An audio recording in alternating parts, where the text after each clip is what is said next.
I want to read for you a social media post on X by FCC Chair Brendan Carr back in 2022. And he wrote this: President Biden is right. Political satire is one of the oldest and most important forms of free speech. It challenges those in power while using humor to draw more people into the discussion. That is why people in influential positions have always targeted it for censorship. This is a guy who has lauded First Amendment rights his entire time at the FCC.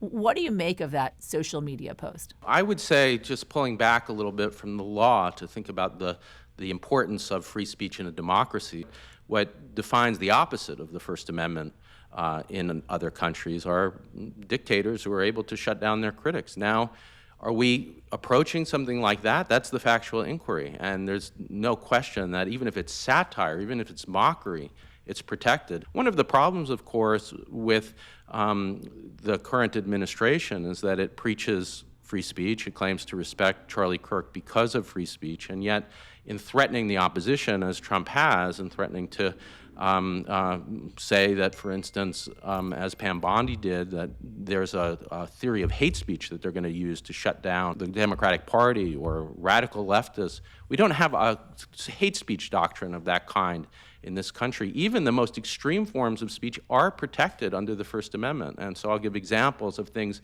that are definitely not protected in countries like Germany that are protected here. One is Holocaust denial.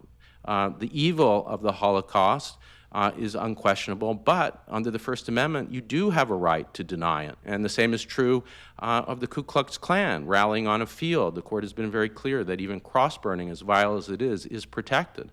That's how radical our First Amendment is. And so it's not a hard case when a government is coming in and saying, not even in those extremes, but satire criticizing the president is going to be shut down. There's no world in which that's not protected.